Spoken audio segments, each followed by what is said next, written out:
December 9, Christmas party natin dito, ha? Pinakalimutan. Dalawa yung inimbita kong, si Digong at saka si Lenny. Inimbita ko dito. Si Gloria pero po. malamang si Lenny, almost confirmed na dito. Si President Gloria, makapagal. Subukan ko. Tama. Sabi niya, Gloria Gadon, di ba? Ay, pala, committed na nga pala si Attorney Gadon. Gadon, na dati Kasama. si Vice President, si President GMA dito, sa December 9, ba? Ba't hindi, Wow. Okay, good morning, friends and guests. Welcome to Friday Balikan sa Vlog. Although, natatrabi ko si Dr. Carlita Carlos, she'll be here. At itong si Congressman Barry Gutierrez, tama-tama nandito yung ating Brad na head ng SDK during that time. At maraming untold story itong i-expose today. Naging NPA commander, at so many things. Yung mga peking aktivista ay kaya hubaran ng maskara ni Perry. At with us, yung ating resident psychic na si Daniel Chelsa at si RJ Villana na swerte napakaaga ngayon. Unusual. Okay, siguro umpisa natin. Saan nyo gusto? Ito naman na si RJ muna para maganda-ganda itong narrative nitong ating brad na si Perry. RJ, go. Magandang umaga po. Narinig po natin nung nakaraang linggo, nag-anunsyo po ang Maynilad na meron daw looming water crisis. Para maintindihan po natin, paiksiin lang po natin yung storya. Ang kapasidad po nitong Angat Dam para supplyan ang buong Metro Manila, katumbas po ito ng 1 drum. Pero ang kailangan lang po ng Metro Manila ay 1 baso. So ibig sabihin, sobra-sobra po ang tubig talaga. Ano po? Yun nga lang, ay dahil po dun sa mga programa na hindi na-implementa, na nasingil na sa atin, simula pa po ng taong 1997, marami pong mga programa ito. At ang dahilan po ng sinasabi ng privatization ng MWSS, ay itinulak po ito ng Administrasyong Ramos na ang dahilan din po ay ang water crisis. Kaya po isinilang yung Water Crisis Act, nasunod yung noong 1997 yung privatization. At ngayon, nakakapagtaka, makalipas ang 19 na taon ng privatization ng MWSS, ay yan pa rin ang dahilan na sinasabi ng mga konsesyonaryo. Meron daw krisis sa tubig. Kaya nga nag-privatize dahil solusyon daw ng gobyerno ang pribado. Pero 19 years na po nakalipas, palpak pa rin itong mga konsesyonaryo ito. So malaking question mark. Saan napunta yung mga advanced na siningil? Pinapangarap pa lang, nasa blueprint pa lang, sinisingil na po sa inyo, sa ating mga water consumers, itong mga proyekto na ito. Nasaan ang bilyong-bilyong pera na ito? Na kaninong bulsa kaya napunta ito? At dahil po, sa taong 2017, parating na naman po tayo sa tinatawag na Return on Rate-Based Determination. So, ibig sabihin, lumilikha sila ng artificial na sitwasyon, tinatakot ang publiko, tinatakot ang gobyerno natin na mayroong krisis sa tubig para ma-justify na naman po yung kanilang hihingin na bagong mga dagdag na singilin sa publiko. Yan po talaga yung totoong motibasyon nitong mga ganid na matutulis sa lapis ng mga oligarko. Na lokohin, paikutin ng gobyerno, no? Lokohin si Duterte, lokohin ng taong bayan. No? Kaya umapila po ang Water for All Fund movement at ang United Filipino Consumers and Commuters na bantayan nating maigi ang paparating na 2017 rate rebasing. Nung nakaraang 5 taon po, naharang po natin ang gustong dagdag na singil nitong Maynilad at Manila Water. At ang pinag-uusapan po natin dito ay hindi po bababa ng mahigit sa 100 bilyong piso ang ating naharang. Noong nakaraang 5 taon lamang. So sabihin po ng taripa, yung corporate income tax, si Maynilad ay naghahabol ng 5 bilyong piso doon sa tinatawag na international arbitration. Na hanggang ngayon ay hinaharang din po natin sa korte dito po sa Quezon City. Ano po? So, wag po tayo magpaloko dito sa mga nanggigisa sa atin, nagpapahirap sa ating mga oligarko.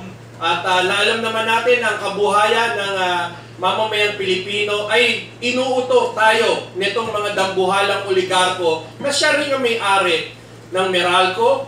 Itong index magtataas po ng 16 to 21%. Kaya mga umuwi ng Tarlac dyan, madadagdagan kayo ng 82 pesos kapag hindi natin ito naharang. At iisa lang din po mga may-ari niyan. Sila rin po. Kaya kokonti lang po sila. Isang platitong Manilang yan. Pero 99% tayo po, kailan po ba tayo gigising? Kaya, challenge natin si President Duterte. Kung totoo siya at seryoso, na kontra siya sa mga oligarko, patikimin naman tayo ng kaluwagan sa tubig, sa kuryente, sa toll roads, kahit sa issue ng telcos. Kahit yan man lang. Ano po? Para naman gumanda at umunlad ang kabuhayan ng bawat Pilipino. Magandang umaga po at maraming salamat. Very nice, RJ. And gusto ko sa'yo. Kaya gusto kong bisita to si RJ. Nagigising lahat eh.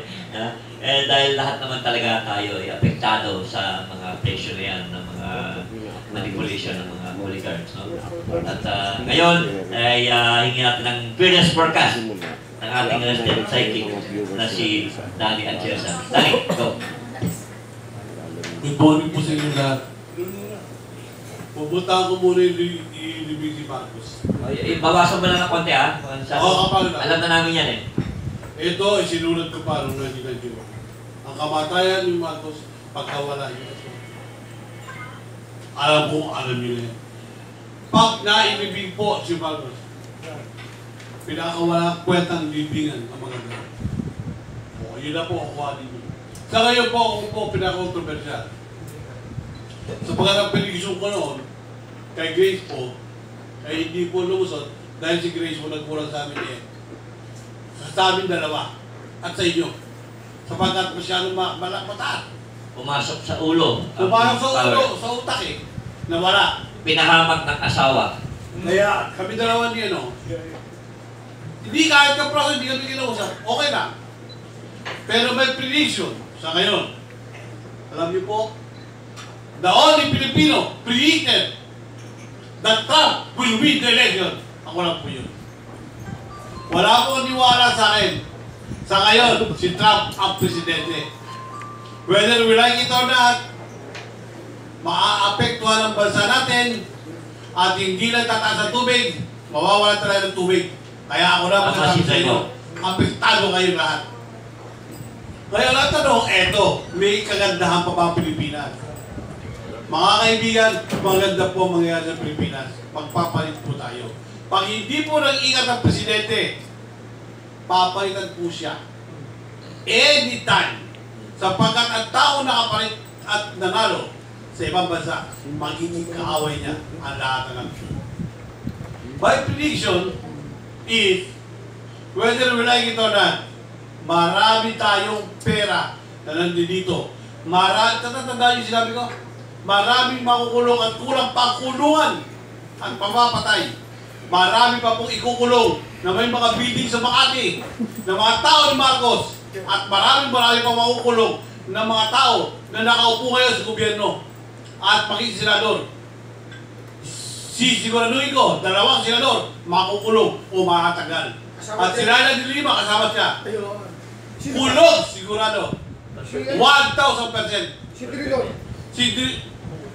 Ikaw naman eh, masyado ka sa dito. Kailangan tumahan mo na dito. Ikaw ha? Kailangan tumahan mo. Hindi mo na. Ano sabi ko sa inyo? Lahat kayo mga reporter, mag-ingat kayo. O ano ngayon? Lahat kayo, sabi kayo mga reporter ha? Sa droga. Droga. Sabi kayo lahat. Lahat kayo, sasabi kayo. Kaya sabi ng mga taga-television sa akin, Dad, pwede ba? Guess ka namin, pwede yung kay Trump. Ikaw lang yung Pilipino na naglakas loob. Sila rin na. Sabi ko hindi. Dahil hindi, Dati kala ko ako lang ang nag-trump na nilabas sa newspaper saka sa sa Boss Eric, Facebook kaming dalawa, Trump kami. Wala tayong magagawa. Kaya, whether we like it or not, today, magpasalamat kayo. Pag hindi nag-ingat si Digong, Mr. President, mag-ingat po kayo. Ang dami niyo po kalaban. Ang dami. Trillanes, Malapit na. Dalawa yan Dalawa senador yan. Hindi, Trillanes, De patatlo. Dimas. Hindi, si Maabe Lusubin, kasabi mo si Eric. Kaya sa ngayon po, ang pinaka-controversial, ano daw ang mangyayari sa Amerika? Ang tanging masasabi ko, ang Amerika, walang pakialam sa atin at hindi tayo pakikialaman. Ngayon, Boss Eric, mamaya na po ako. Bahala na po. Kanina nabanggit ko sa inyo na itong December ay dapat pag-ingatan talaga ng ating presidente. Hindi biro, he's fighting several fronts. Tama yung vibration nitong si Danny regarding our business. Na kailangan talaga mag-shift gear siya para saka mag-ingat siya mismo sa mga taong nakapalibot sa kanya.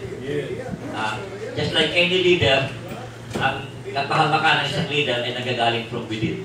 So, you just need to be careful regarding this. Mga pinagdating lang po. Tatandaan nyo, nang natanggal si Marcos, nagpatanggal sa kanya si Peter Ramos. Sa ngayon po, nakikita natin kung sino papatanggal sa kanya. Dilawan. Ramos ko. Nakikita nyo na. Oo. Dati, pag nagpipili ka, si Trump ang mananalo, ano sabi? Maniwala ka dyan. May papalpak. Ngayon, ano nangyari ngayon? Si Trump, whether we like it or not, wala pake sa Pilipinas. Bubugbugin niya Pilipinas. Naniniwala ko na kaya patanggal ng Yellow Army si Digong sa pagka-presidente. Naka-prepare na po yun. Kaya ako hindi siya mag-iingat. Pero makakalaban niya, mga Marcos loyalists sa Iglesia ni Cristo. Alam mo, ang sinasabi mo, hindi na kailangan, parang lindol, di ba? Hindi mo na kailangan sabihin yan sapagkat ang kalaban ni Presidente, pag hindi siya nag-ingat, tao rin niya Kaya itong bansa na to, whether we like it or not, who will be the next president? Ako na nakakalap ko sino. Kapag na po si Eric, sigurado, pag natanggal yan, siguraduhin ko tatanggalin yan Kaya Mr. President, kung nakikinig ka sa akin, lahat po ng mga tao nyo, lahat po ng mga forces po ninyo, ingatan po ninyo, at lalo na yung mga foreigner. Pag nakalusot po kayo hanggang next year, hanggang Pebrero next year, pag nakalusot kayo, kapakapalan nyo na po. Pero ako po nagsasabi sa inyo, tangilin po kayo. Sapagkat si Trump, sisiguraduhin ko sa inyo, baka kalaban nyo, dudurungin kayo ni Trump. Okay, thank you, Danny, no? At ngayon ay pakinggan natin ang ating kaibigan na actually ito yung pinakulong ni Marcos. Pero hindi siya kakampi ni Marcos, pero yung kanyang narrative of information ay para lang sa itama ang history natin. So, very fair. Akin na Danny yung pipe mo niyan, parang maganda. Magandang umaga po.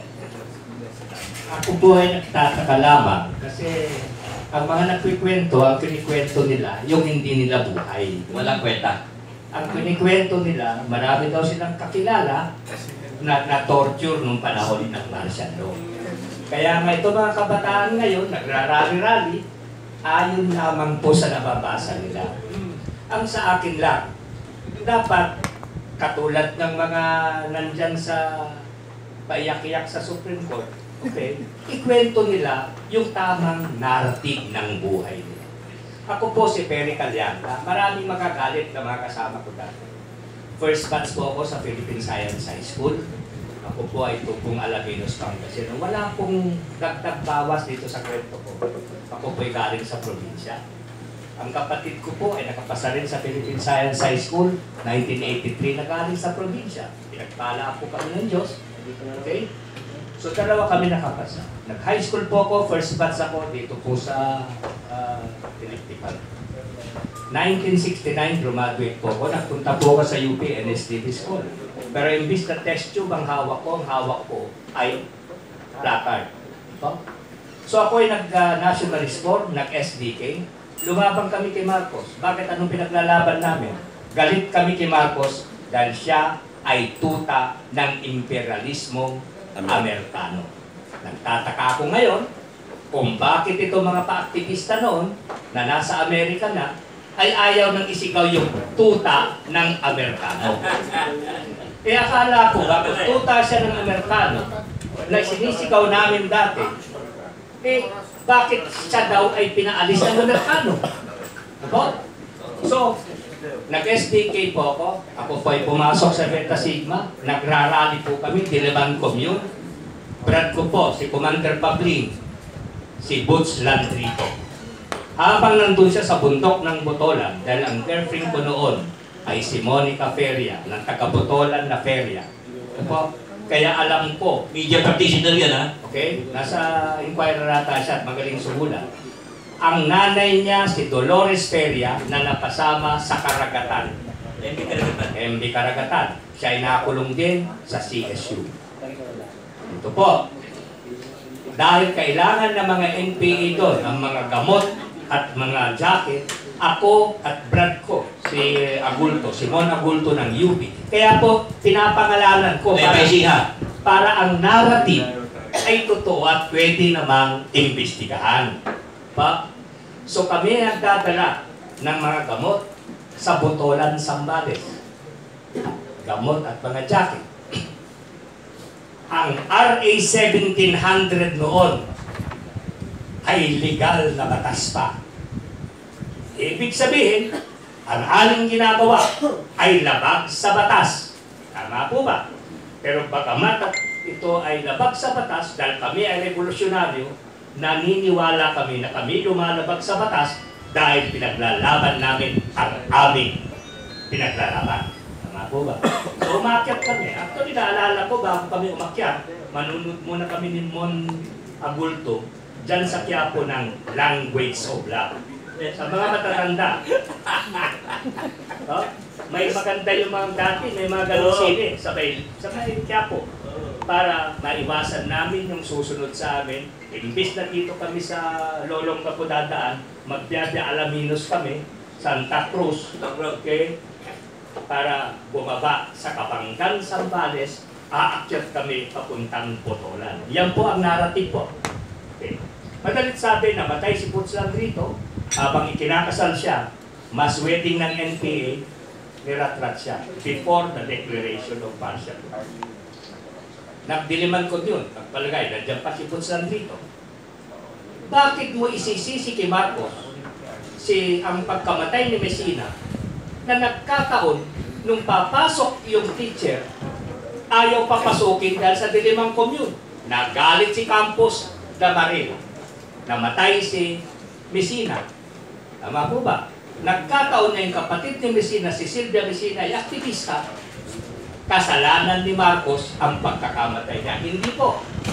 Kasalanan ni Campos dahil sa visit niya at hindi makadaan sa Diliman Commune, kumuha ng baril, pinaputukan. Kasalanan ba ni Marcos yun? Hindi po. Okay. So, pagbagsak ng martial law, nandun ako sa Area 1, kasama ko si Monica at saka si Dennis Dolores. Lulusubin daw kami ng metro ko, punta kami kay Dasa, Santi Dasa na brad namin sa bundok, sa taas ng Area 1, pinapanood namin kung paano ni-rape. At yun na ang kami patago-tago na ni Monica dahil wanted na kami dahil ako po ay SDK. Ikwento ko buhay ko nung una bago mag-martial law.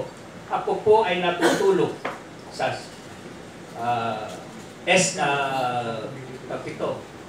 Tobacco Corporation sa may USTC. No?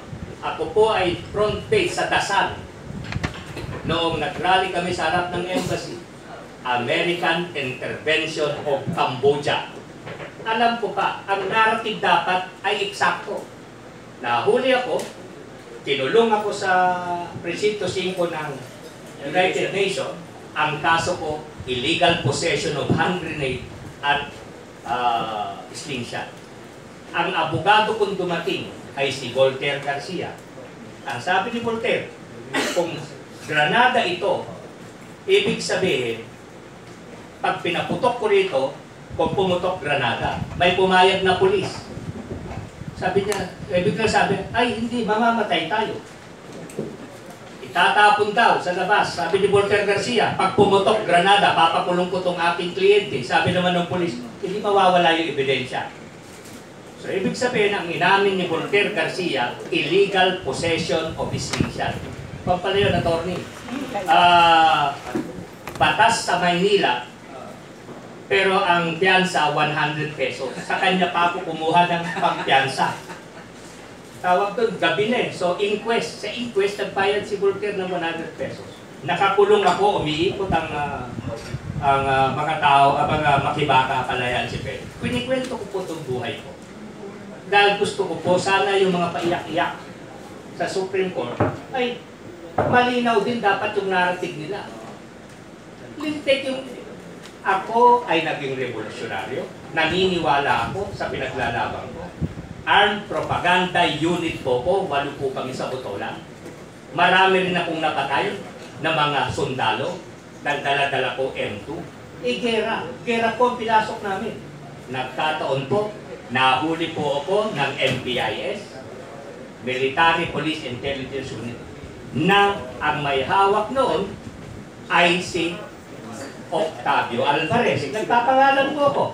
Taga-Krami po. Ako ay hindi kagad dinala sa Krami. Ako ay dinala muna sa kanilang safe house at ako ay kinuryente. Hindi ako umiyak. Bakit? Ako ay isang revolusyonaryo. Lumabag ako sa batas, lumaban ako, nahuli ako, ikinulong ako, ay tinorture ako, kinulong ako. Pero ito napatunayan ko. Hindi pala berdugo si Marcos dahil bakit pa ako pinalaya. Kung sinasabi nilang si Marcos ay Hitler, di ba si Hitler nung namatay hanggang ngayon hinahabol pa yung mga Gestapo at Nazi niya na mga buhay. Nandyan pa mga Gestapo at Nazi ni Marcos. Bakit pagala-gala pa? Dahil ba sila'y nagdilawan? So, tinatanong ko sa mga kinawawa ni Marcos, sino bang humuli sa inyo? Ako ang humuli po sa akin, police. Sino bang PC chief nun? FBI. Ibig bang sabihin, yung pumatay sa Luisita, ikasalanan na nakagad ni Pinoy? So, kung gano'n, mastermind, bakit walang kaso si Pinoy? Yung mga pinatay sa Mindiola, sino mastermind? Sasabihin nyo, si Cory. Bakit walang kaso si Cory? Dapat, ganun din kung ano ang sistema na ating pamantayan, ganun din ang pamantayan. Ang pagkakaiba lamang po yata, yung mga biktima ni Marcos may monetary claim. Pero ang biktima sa Luisita at biktima sa Mindiola, walang monetary claim. Kaya binubuhay yung never again never na yan. Ako, hindi po ako kay Makamatos. Kasi nga, noong 1981, dapat baguhin ng kasaysayan. 1981, January 17, ikinasala ko. Bakit siya ng date? Diyan nilink ang martial law. So, ang martial law po, September 21, in-implement ng 23, hanggang January 17, 1981. So mula 1981, may eleksyon na ng lokal kasi kliyente ko po, si Latigo ng Baras, nagkagulo-gulo ka. 1984, hawak ko si Ding Tanhuat ko at saka si Pomong Sumulong, Star, Sumulong, Tanhuat ko for Assemblyman of Rizal. Diyan namin unang dinalo si Bibit Rabbit at Prisco San Juan. Eleksyon 1986, nagpahalal ng Pangulo. Tama po ba? Wala nang martial law. Bakit nag-aklas ang mga tao? Hindi dahil sa martial law, kundi dahil sa dayaan sa halalan. Magtinginan tayo ng diretso. Kasi bakit po sasabing martial law? Nagpa-eleksyon ng 1981, 84. Sabi kasi kontrolado daw ni Marcos yung Senado, yung Supreme Court at kung ano-ano. Ibig bang sabihin yung nangyayari ngayon kay Duterte na Kontrolado niya ang Senado dahil nagbalimbingan na yung mga dilawan. Kontrolado niya ang Congress dahil nagbalimbingan na yung mga dilawan.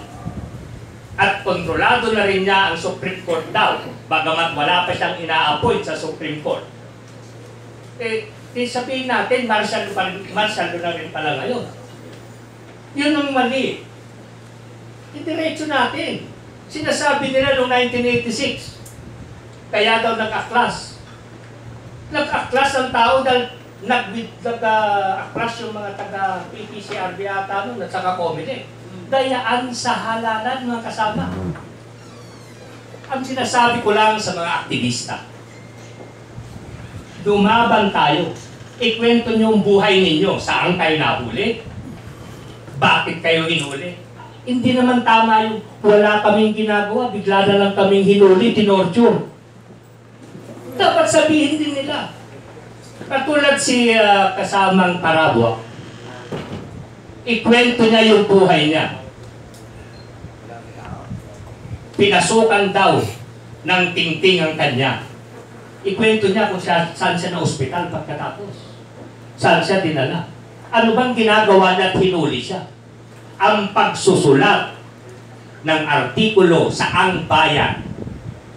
Ito ay labag sa batas. Di ba? So, para bang ang nangyayari, huwag nyo namang i-trivialize yung aming pagka-revolusyonaryo. Lumaban po ako. May dala po akong baril. Pumatay din po ako ng mga sundalo.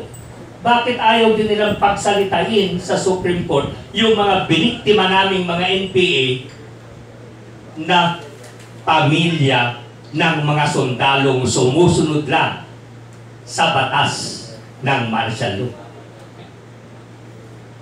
Dapat iparehas lang. Okay? So, ang sa akin ngayon, baka Marcos ka. Hindi ho. Nung ako'y nahuli sa MPIS, Octavio Alvarez, itinulong po ako sa BOQ, Bachelor's Officers Quarters, sa Krami. Linggo-linggo, pumupunta po ako sa staffing, nagsisimpa kunwari, para makausap ko lang sila Nilo Tayag at mga nandun na nakakulong.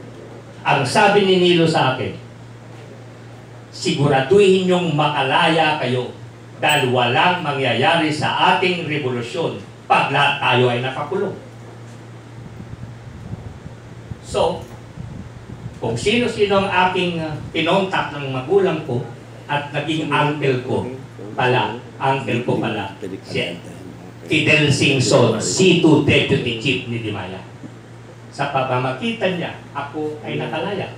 Tinawag niya ako sa kanyang opisina, sabi niya, kilala mo ba ako? Kapatid ni Dean Singson ng Ateneo at ng Central Bank.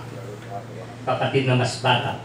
Yan po ay Singson ng Lingayen dahil ako po ay taga Pangasinan, ang tatay ko po ay taga Dagupan.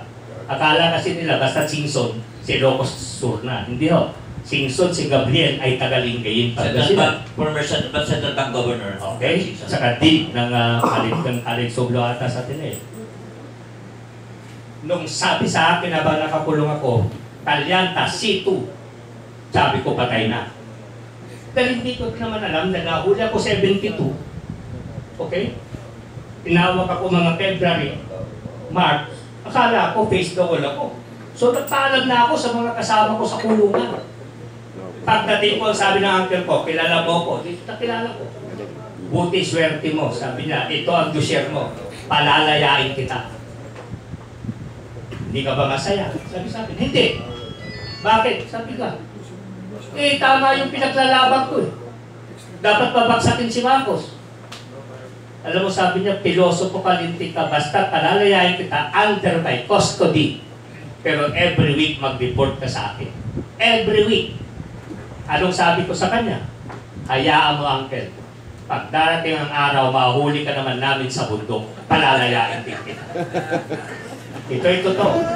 Nung pinalaya niya ako, dumiretso kami. Buhay si Monica Perry hanggang ngayon. Ang sabi ko sa kanya, dahil girlfriend ko siya, tumakas ako. Nanginginig siya. Sumama sa akin. Mahal pala niya ako. Basta saan. Dinala ko dyan sa Butterfly, ang nagmamaneo sa amin, technical sergeant ng aking uncle. Nung nakita niya, bakit siya sakbayan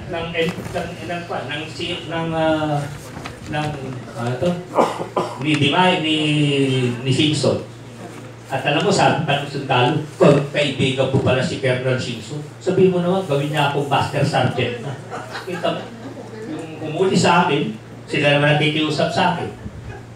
Ibig sabihin, nung nakalaya ako, isa sa mga kondisyones sa aking paglaya, babalik ako sa UP. Okay? So, bumalik ako sa UP. Maraming naglapitan sa akin. Sabay na naman kami daw. Mamuntok daw ulit kami. Isa ko, kilala ko, dami mong papangalanan. Mamuntok daw ulit. Ilintik, hindi sila nakulong, mamuntok ulit. Alam niyo ba ang buhay sa bundok? Ikwento nila kung anong buhay sa bundok.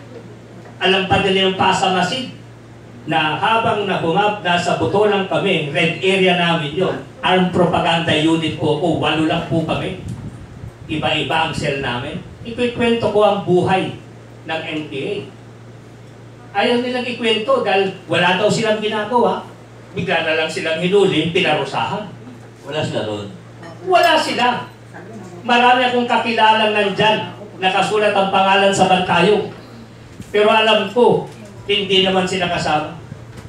Kung ang sinasabi na 30,000 kami o 10,000 kami, ay dapat si Marcos na ang bumagsak. Kukunti lang po kami. Pero sa claim, dumami na. Pera. 47,000. Ito po ang pinagbabalabang ni Perry Callan at titigan sa mata. Hindi ako pumirma ng amnesty.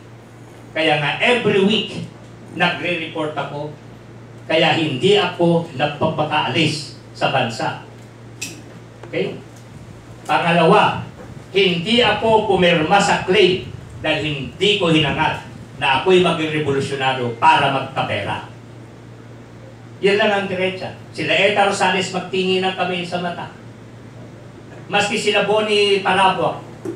Dito sa Facebook, nagpadatang kami nila kasi nagbubura sila. Handa po akong humarap sa kanila. Pagkatapos ko sa UP, kinuha ko ni Boy Morales sa DAP. Si Edong Suliman sa MMC. Anong sabi sa akin? Pero bakit ka galit sa gobyerno? Sumali ka sa gobyerno para malaman mo kung paano ang patakbo sa gobyerno.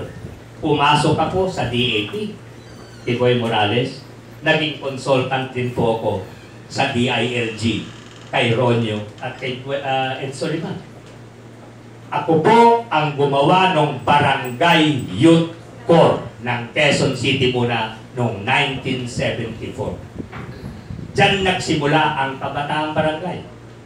Nung naging successful ang Barangay Youth Corps sa Quezon City, nasa DAP ako, naging Presidential Decree 684 creating the Kabataang Barangay. Mula sa DAP, kinuha ulit ako ni Ed Suliman at ni Ronyo para gawin ang training design. Okay? Ang kalaban namin sa presentasyon grant, mga Ateneo boys, si Ronnie Puno, si Vic Sumulong, si Gabby Claudio at saka si Cas Chambeng. Laban kay Ed Suliman, Rudy Suliman, si Perry Callan at Eric Ines. Beta Sigma laban sa Ateneo.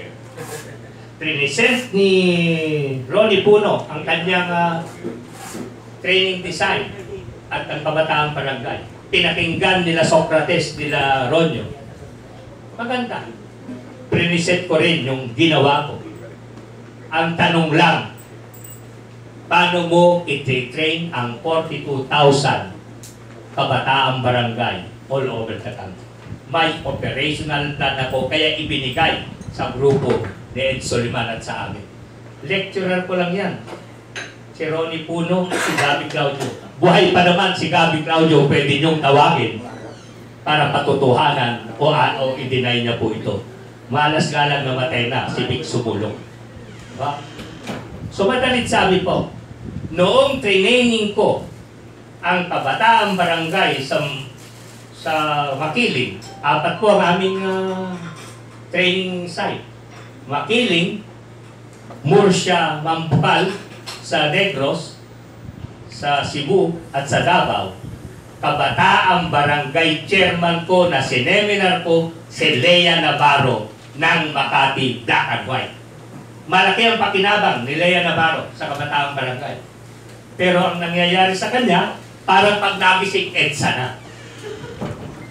1975, sineminar ko si Laila de Lima, kabataang barangay ng Bicol.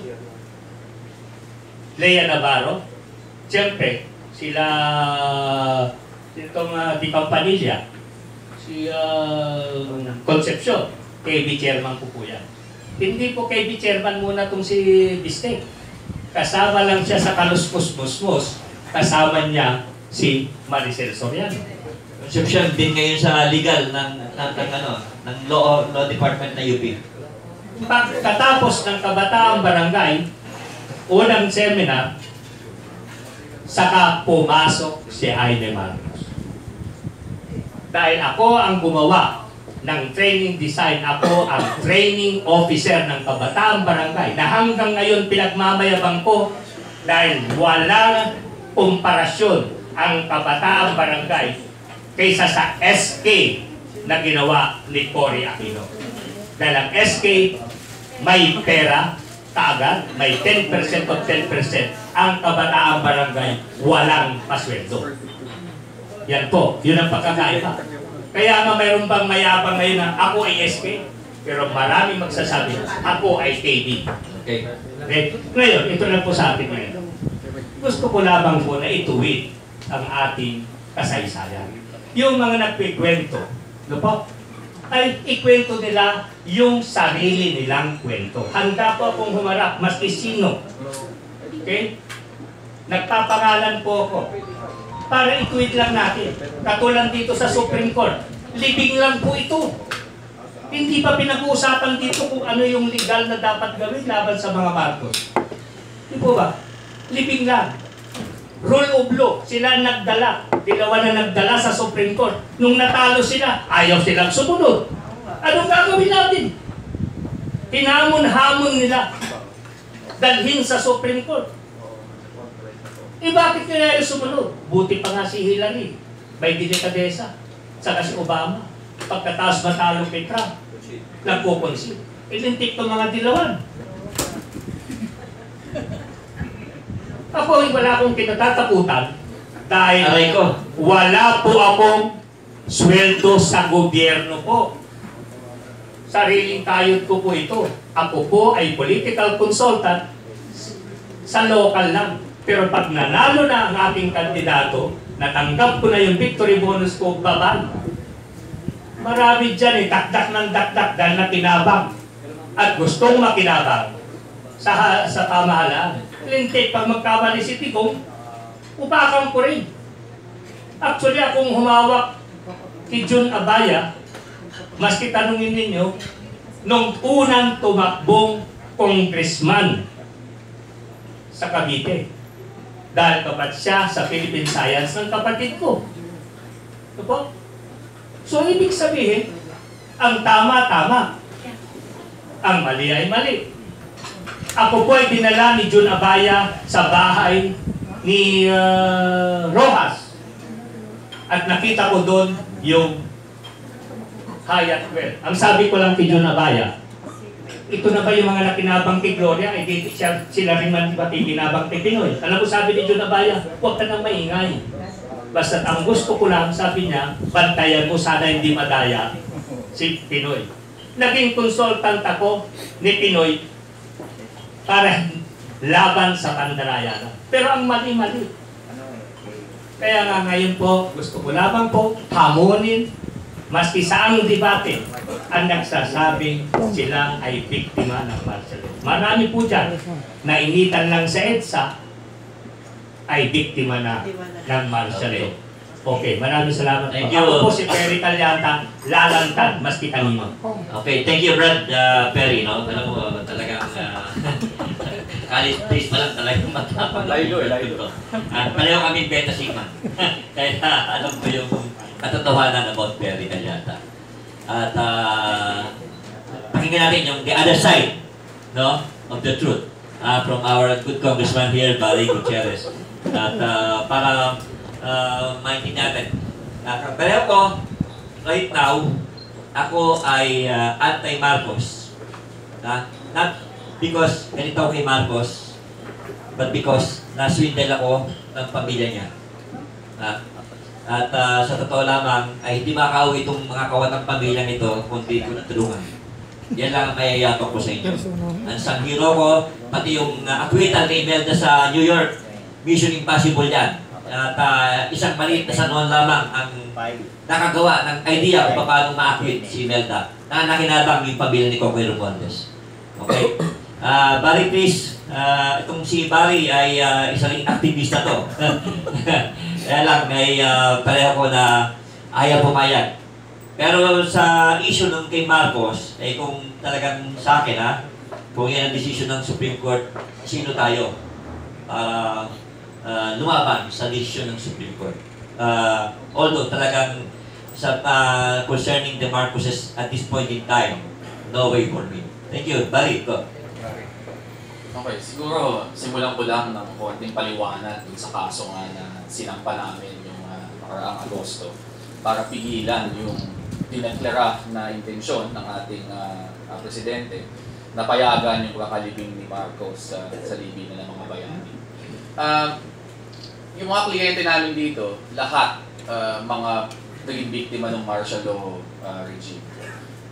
Hindi lahat sila ay hinuli o ni-raid dahil sila ay aktivista. Although admittedly, yung iba sa kanila ay umilos laban sa diktatorya. Yung iba, ordinaryong tao na nasabit dun sa wave ng persecution na naganap nung panahon ng martial law. Madami sa kanila nakulong ng matagal. Yung ilan na-torture, yung ilan na-rape. At hindi ito katang-isip, hindi ito invento o hindi ito kwento-kwento lang. Ito ay aktual na nangyari sa kanila. So, admittedly, may personal stake itong mga taong ito doon sa sinampang kaso. Hindi lang nila talaga matanggap na yung tao na responsable para sa pagkapairal ng isang sistema sa ilalim ng kanyang gobyerno na nauwi doon sa kanilang pagpapahirap, doon sa kanilang pagkakakulong at pagpapatay sa napakarami ng mga kasama nila, ay ngayon, 30 years after pinatalsik sa pwesto, ay biglang hihirangin natin bilang isang bayani. So, definitely hindi ito isang legal na usapin lang. Pero sa kabila nung personal na pinanggagalingan ng aming mga petitioners dito, ako, bilang kanilang abogado, malinaw na malinaw din para sa akin na merong matindi at malakas na legal na aspeto itong kasong ito. Hindi opinyon o hindi lang debate sa kasaysayan yung pagkakabansag kay Marcos bilang isang diktador. Ito ay isang konsepto na nakabaon sa ilalim ng ating saligang batas. Kung babalikan natin yung proceedings ng 1986 Constitutional Commission, paulit-ulit na sinasabi doon na marami sa mga ginawang provision.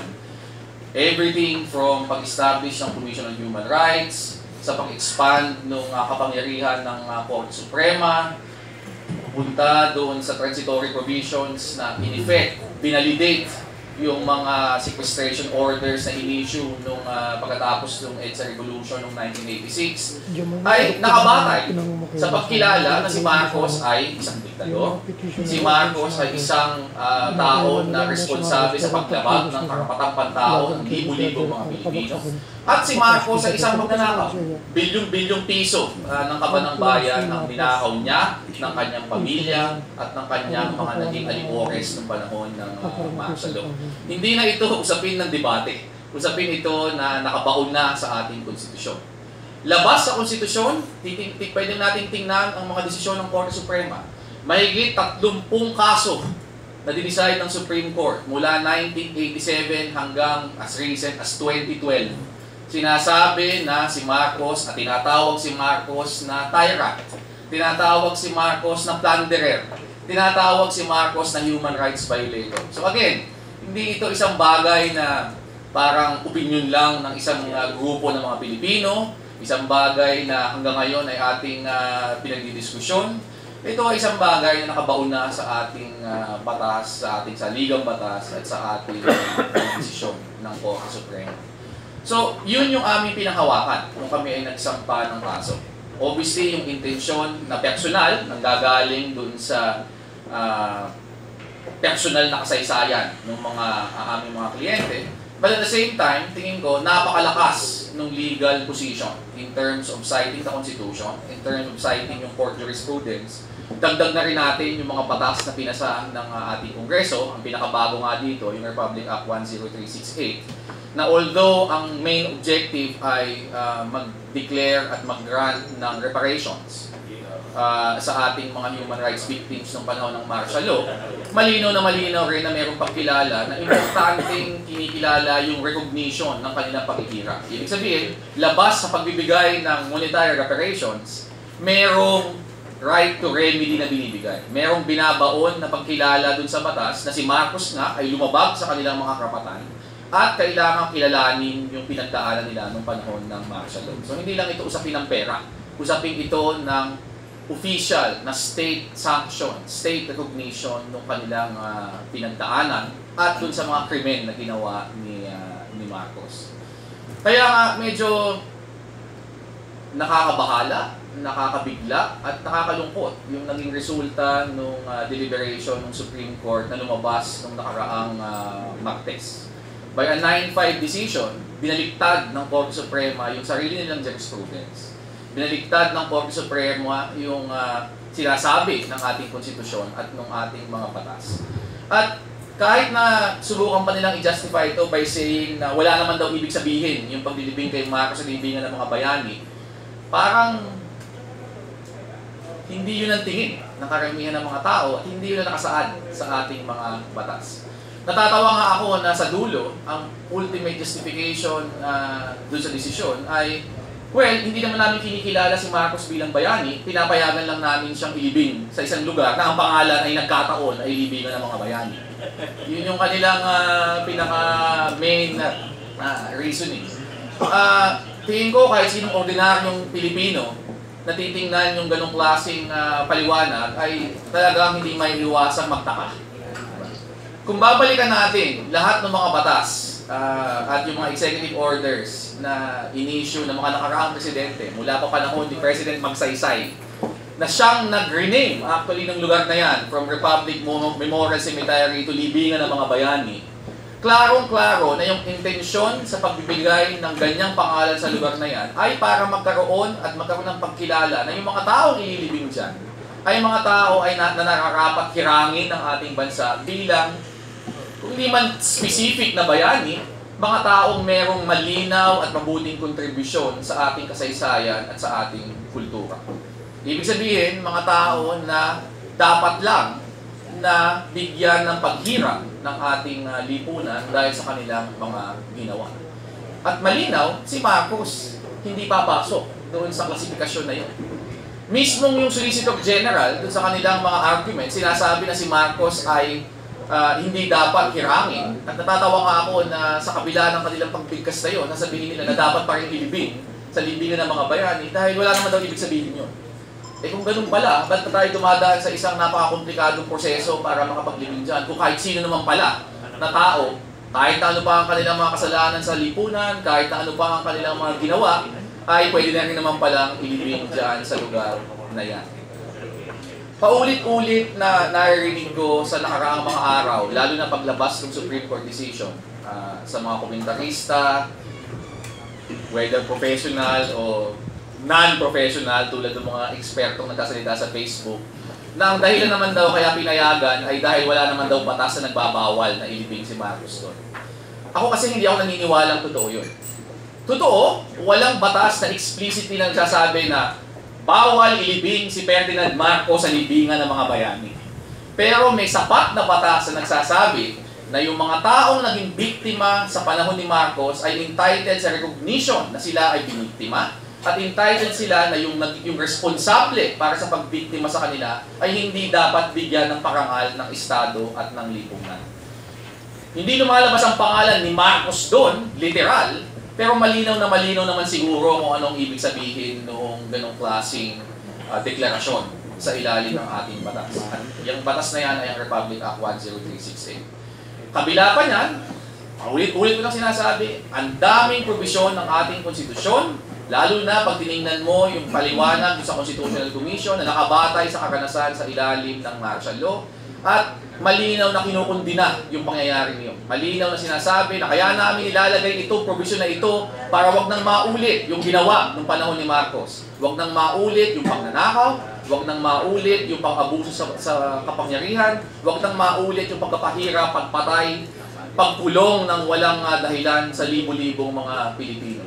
So, naghahanap ka talaga ng literal na pagbabawal, totoo, wala. Pero kahit sinong bukas na ang isip, abogado man o hindi, nababasahin ang konstitusyon, ang mga deklarasyon ng Korte Suprema, at iba pang mga batas na pinasa ng ating Kongreso at in-issue ng mga executive orders ng nakaraang mga Pangulo, malinaw na ito ay hindi dapat at hindi pwedeng payagan. Sa kasalukuyan, gaya nga ng sabi ni Sir Eric, siyempre, kami ang nagsampa ng kasong ito. At obviously, yung sinampa namin yan, tinanggap namin ang jurisdiction ng Supreme Court. So wala namang usapin dito ng paggalang o hindi paggalang sa desisyon. Hindi na yun kasama sa mga tanong na dapat pang harapin. Hindi pa kami formal na nabibigyan ng kopya ng final decision, pero nung araw na lumabas ang announcement, binasa ni Attorney Teddy Te, yung Supreme Court spokesperson, yung summary ng desisyon. Kinausap ko na yung aming mga kliyente at sila ay nagdesisyon na ipapapatuloy yung kaso. Maka-file ng motion for reconsideration as soon as makakuha kami ng kopya ng buong desisyon. Kahapon, isa dun sa mga kasama kong abogado, si Congressman Ed Silagman, nagsampa na ng manifestation sa Supreme Court na sinasabi na balak namin mag-file ng MR as soon as matanggap namin yung full decision. At inihingi sa Korte Suprema na mag-issue ng panibagong status quo ante-order para habang hindi pa natatapos yung 15-day period para sa MR, huwag munang ituloy yung planadong aksyon na ilibing na si Mr. Marcos doon sa libingan ng mga bayani. Bilang paggalang din sa proseso ng ating Korte Suprema at paggalang doon sa binibigay na palugit ng rules of court para sa pag-file ng isang MR. Lagi akong tinatanong, sinasabi ko, kapag meron ba kayong inaasahang pang pagbaliktad doon sa desisyon? Well, honestly, sa 9 to 5 decision, bihira ako nakakita sa kasaysayan ng ating Supreme Court na bumabaliktad pa kung 9 to 5 na yung boto. Isa yung honest assessment bilang isang abogado. Pero sa tingin ko, sa puntong ito, dalawang bagay na lang yung hinahabol, labas doon sa possibility na baka pa maiba yung outcome. Una, gusto namin ng pagkakataon na sagutin ng direkta yung mga puntong ginamit ng majority dun sa kanilang pag-justify kung bakit papayagan yung paglibing. Hindi ko alam yung buong argumento, nakita ko pa lang yung summary, pero ilang mga aspeto ng desisyon medyo nakakabahala. Halimbawa, yung pagsabi na si Marcos daw ay hindi naman completely evil, tulad daw ng isang ordinaryong tao ay nagkakamali din, parang hindi ko yata matanggap yun. Na parang lahat tayo dito sa kwartong ito ay parang ginawang katumbas lang ni Mr. Marcos. Hindi ko naman sinasabing santo ako o lagi akong mabait na tao o lahat tayo dito ay ganun. Pero hindi naman tayo responsable siguro sa pagpatay ng libo-libo mga tao, sa pagpapahirap ng libo-libong tao, sa pagnakaw ng bilyong-bilyong piso, at hindi nga piso, bilyong-bilyong dolyar mula sa kaban ng bayan, at iba pang mga kasalanang mabibigat na ginawa ni Mr. Marcos. So mahirap namang gawing katumbas tayo doon sa kanyang ginawa. Pangalawa, yung isang sinabi doon na yung so-called, at ginamit nila itong term na to, so-called EDSA revolution, ay huwag na daw natin bigyan ng iba pang dahilan labas doon sa pagpapatalsik kay Marcos. Again, parang hindi ko yata matanggap yun. Ang ating buong republika for the last 30 years, ang ating 1987 Constitution, ang existence ng ating Kongreso, ng ating Office of the President, lahat ng mga sangay ng pamahalaan, at mismo ang Korte Suprema, nakabata yun sa nangyari noong 1986.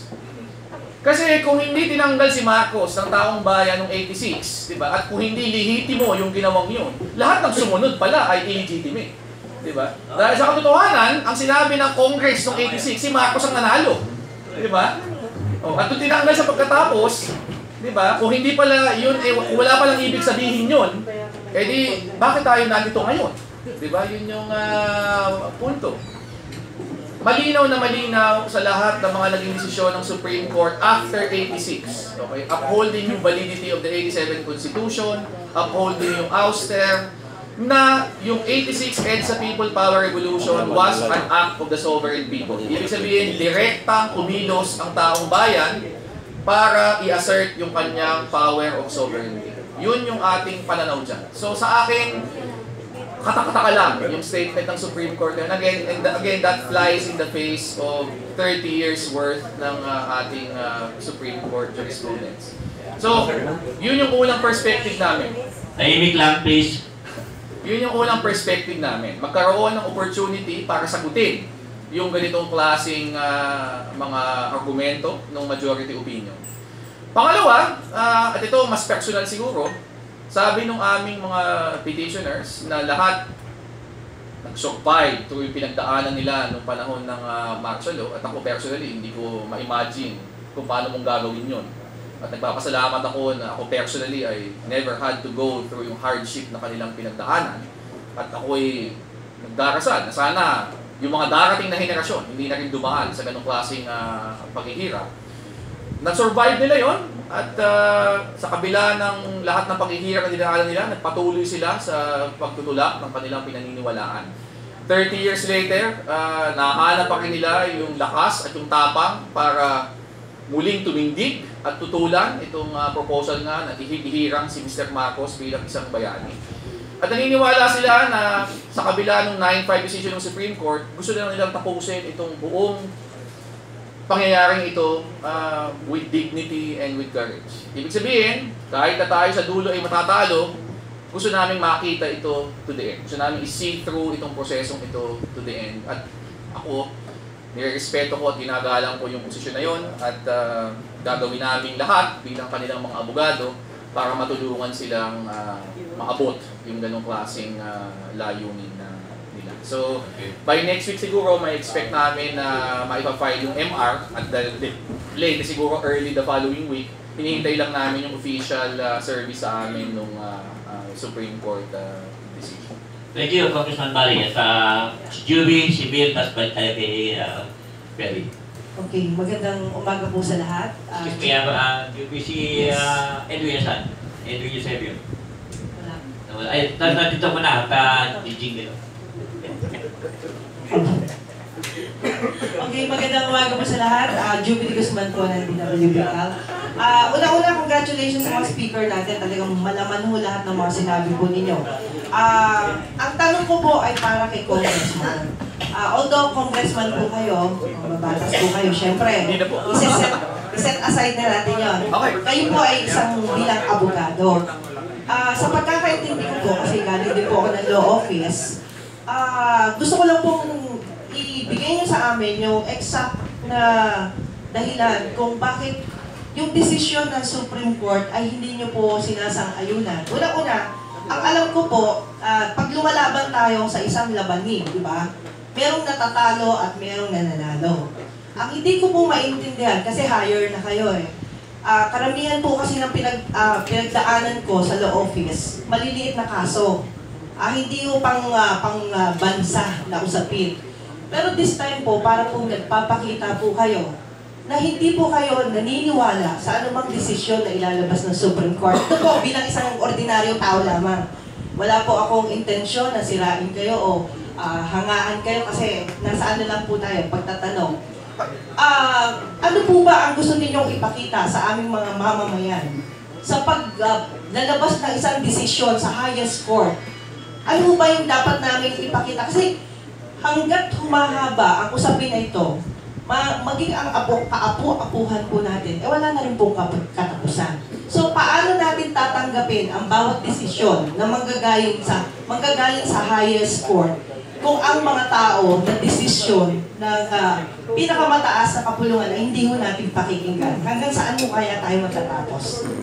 Una, lilinawin ko. Hindi namin pinakikinggan ang Supreme Court decision. Sinabi ko lang po kanina, klarong-klaro. Malinaw sa amin, kami ang nagsampa ng kasong ito. Hiningi namin yung Supreme Court na kumilos, tumaksyon dito. At sa dulo, kung ano man ang kanilang magiging desisyon, wala kaming choice kundi galangin nyo. Pero pagpasensyahan po nyo, 10 taon po akong naging profesor sa UP, sa law school. At bahagi po ng tungkulin natin, hindi lang bilang mga abogado o bilang mga guru ng batas, pero bilang mamamayan na mayroong stake sa ating lipunan, na bagamat ginagalang natin ang magiging resulta at mga proseso ng ating mga government agencies, kasama na dyan ng Korte Suprema, bahagi din sa responsibilidad natin na intindihin kung ano yung naging proseso, ano yung reasoning behind yung mga decisions. At isang honored tradition po sa legal community na pag-aralan yung mga desisyon. Kung sa tingin ay mali, i-criticize. Diba? Kung sa tingin ay mayroong pagkukulang, i-point out yung pagkukulang. Ang interest kasi po natin dito, hindi lang yung outcome. Ang interest natin dito yung quality ng legal reasoning. At sa nakaraang mga araw, obviously, baka sabihin nyo, biased ako dahil admittedly, ako yung abogado ng mga petitioners dito. Marami na rin pong mga nagsalita, nagsasabi na parang initially, based on yung summary na pinresent ka ni Attorney Ten nung Tuesday, parang disappointing yung reasoning dahil madaming in-ignore na mga issues na ni-raise during the oral arguments at doon sa petition. Essentially, pwede mong i-boil down yung desisyon sa ganito. Diba? Wala kang ibang titingnan kundi yung AFP regulation. Hindi na namin titingnan yung konstitusyon, hindi na namin titingnan yung mga batas, at tingin namin walang application yung 30 cases ng Supreme kami mismo ang nag-decide. At titingnan lang namin ang sinabi ng AFP regulation na dahil si Marcos ay dating sundalo, dapat pwede siyang ilibing dyan. Sa amin, napaka-narrow perspective doon at hindi yun isang desirable na perspective, even not just for this case, but even moving forward. Of course, debatable na usapin yun, but sa tingin ko, itong kasong ito ay isa sa mga magiging importanteng kaso sa kasaysayan ng ating Korte Suprema. I'm sure 10 years, 20 years from now, ito ay i-discuss pa rin sa mga law schools, sa mga sa bar exam, etc. At importanteng maintindihan talaga natin yung level of reasoning. Kaya nga, sa akin, importante i-file yung motion for consideration regardless of yung aming basa sa may ibang ba yung desisyon o hindi. Dahil importanteng palalimin at payabungin at payamanin yung quality ng magiging legal reasoning, legal discussion dito po sa usapin ito. Salamat po, Congressman. Sir, isa na lang po follow-up kay Sir. Bilang isang taga-Ateneo, ito naman, kasi hindi naman po ako aktivista eh. UP siya. Ay, hindi po, parang may sinabi siyang Ateneo kanina. Kalaban nila. Ay, yung kaibigan mo from Ateneo. Kasi parang lumalabas po, ang buong pamunuan ng Ateneo Manila ay sumanib doon sa anti-living, anti-burial ng ating dating Pangulo. So, sa tingin niyo po, yung po mga estudyante na yun, 100% na iintindihan yung kanilang hindi pagsang-ayon tungkol sa mangyayari. Salamat po. Minalas nga UP. Sinuwerte ang Ateneo, no? Hindi nagsuot ng itim. No? Kita nyo, nagsuot ng itim. Natalo ang Ateneo. Alam po ninyo, dapat huwag nang pakialaman. Ako sa akin, anti-Marcos ako noon. Okay? Kaya kunento ko yung buhay ko. Maganda, sabi nga ni Barry rito, kasi abogado, paglalaban. Pero ito lang ang sa akin ang take ko. Ako ay sumali rin sa revolution. Tama po ba? Okay? So, ang sa akin lang, ibinato mo sa Supreme Court. At actually, yung sinasabi nila na ito mga desisyon, noong pa lang, si Tigong nagsalita na pag ako ay nanalo, ipapalibing ko. Okay? So it's a political question na yun. May commitment, okay? Hindi dahil sa binayaran o kung ano-ano. Ano pa man? Okay? Dinala nyo sa Supreme Court. Huwag na yung sabihin na mali. Kasi ganito. Tinatanggap namin pero ganito. Eh kung lahat ng tao ganon, lahat ng political question, dadalhin natin sa Supreme Court. Magiging inutil ang ating gobyerno. Di po ba? Na po, ang sa akin, inamin ni Tigong na ipapalibing niya. Tama? Binoto ng tao, rule of law, majority rules. Sana kung ako si De Lima, inamin ko na rin muna na kasama ko yung driver ko. Kung ibinoto niyang senador, hindi okay rin lang. Pero out of the question po yun. Papatawala po ako rito dahil si Secretary De Lima, KB chairwoman ko yan. Dito seryoso tayo eh. Actually si De Lima, nung kumakandidatong senador, pumunta pa sa Lawag at sinabi niya ron na siya ay KB. Wow. Totoo po yun. Kaya lang hindi niya isinama yung mga kasama niya. Nakiusap din po yan. Buti nga hindi isinusumbat ni Amy yan. Paminin niyo, si De Lima, na pumunta siya mag-isa sa Lawag at sinabi niyang KB chairwoman siya.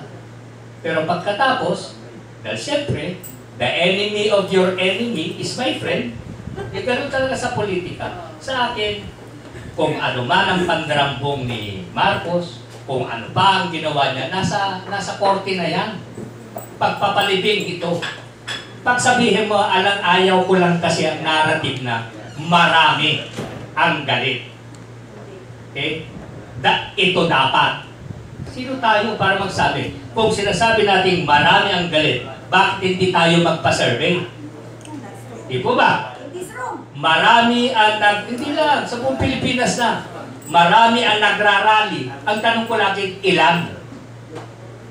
Bakit parang gano'n na lang? Mga taga-UP nagrarally, taga-Pisay nagrarally. Sabi ko nga sa Rappler, kunan nyo yung totoong retrato. Ang dali, alam mo, naririnig ko sa argumento motherhood statements Kaya gusto ko sana, yung talagang narrative eksakto. Hindi yung marami ang galit.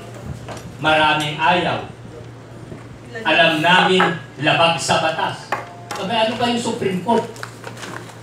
Kung wala nang maniniwala sa Supreme Court, dapat sabihan na lang yung ating mga nagrarally-rally, mag-motion for reconsideration ng ating mga abogado, tumigil na kayo, paniwalaan natin. Tuturo natin sa ating mga kabataan na pag medyo ayaw mo sa desisyon, tingnan nyo, yung ginagawa nito mga dilawan parang yung ginagawa nila sa Trump Ayun, nagrarally-rally sila. No? Alam mo, sa Pilipino until at least may bill, alam mo, dyan ako sumaludo kay Obama at sa kay Hillary. Di po ba, tinanggap nila. Pero dito ayaw pa rin tanggapin. Ang malas lang talaga ng dilawan, lahat ng hawakan ni Pinoy ngayon ay nagiging putik. In-endorse na si Marojas talo.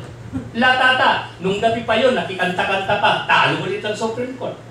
Hanggang kailan matatalo, pero pag magsalita sila daw ay silent majority, silent no more.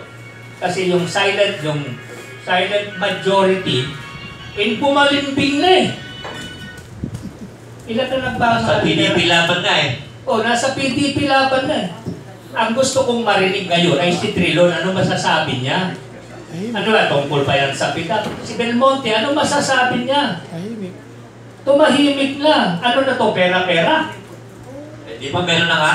Diba? Yan ang ibig ko sabihin. Pag sinasabi niyong ipinaglalaban niyo ang karapatan ng mga tawag dito, biktima ng martial law ni Marcos, ipaglaban niyo rin yung mga biktima ng Luisita, ng Mendiola.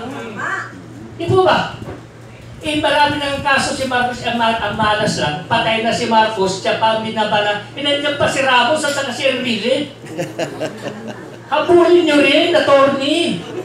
Kasi nung nakulong ako, hindi si Marcos mismo. Sino ba ang PC chief noon? Ang problema sa ating lipunan ay kung sino pa yung pumalimping, sila ang bayani. Si Hitler binabanatan natin. Namatay si Hitler, pero ito, yung mga Gestapo niyang buhay at mga Nazi niya hinahabol sa buong daigdig. Dito ang ating mga Gestapo at Nazi ni Marcos. Pag-alagala at ginagawang bayani ng mga dilawan. Mali. Hindi po ako pro-Marcos, hindi po ako sumasahod kay Marcos. Pero ang sa akin lang, ayusin lang ang inyong narrative. Mabuti naman si Barry namin niya. Na siya'y abogado lang at hindi biktima ng martial law na tinorture katulad ng iba na hindi pinasakan ng tingting ang pag-aari niya. Ikwento sana ng mga kliyente mo ba? At gusto ko rin ma-interview kung saan sila ikinulong, bakit sila ikinulong. No? Para sa ganun po. Nagsalita po sila sa Supreme Court. Iyon. Sinabi po nila doon, madami po sa kanila ilang dekada na hindi maikwento yung pinagdaanan, di ba? Yan ang problema sa emosyon eh. Ay, nako! Sa akin po ganito eh. Oo. Hindi lang po ako pwedeng maupo dito at makinig sa inyo na parang niyuyurakan nyo at pinagdududakan pa nyo yung kwento nitong mga taong ito. Totoo, nagtutuda ako dahil ako'y biktima. Wala po, hindi ko po kinu-question yung pagiging biktima Yun nyo. nga, Pero wala pong batayan yung pagiging biktima nyo na parang pagdududakan nyo itong mga taong ito. Kung narinig po ninyo nagsalita, Salitain mo rin yung biniktima ng NPA. Tama na. Hindi nyo tinawag yung mga biniktima ng NPA nun eh. Tama na. Yung mga pinagpapatay napakagaling po ng yung NPA. manira eh. Yun yung sinasabi ko eh. Di ba? Patayin mo na. Wala. Tubig mo na, tubig. Okay. Friendly talk lang ito. Walang Kaya rin, wala namang problema. Kaya rin, wala akong Kabastusan yun. So ngayon, bastos naman ako ngayon. Totoo. Kala ko nagsasalita. Grabe. Kala ko nagsasalita. Nung nagsasalita ka, hindi kita dinistorbo. Ganito. Order. Nagpunta po kami dito. Order ng Jakor. Tingnan mo niya, klarong-klaro po at maganda po yung ating usapang kanina. Pero sa akin naman po, hindi po ako pwedeng maupo dito. Habang meron naman pong ganyang klaseng pananalita na parang kung issue lang po ang sinasabi, walang problema. Okay na. Pero sabihin nyo na itong mga naging biktima, itong mga na-rape na ito, hindi, gusto ko ma-interview ito, kahit kaduda-duda itong mga nangyaring ito. Okay. Okay na. Okay. Relax lang. At si Atty. Briones muna. Atty. Briones, tapos si Jimmy, tapos si Mil. Relax lang, please ha.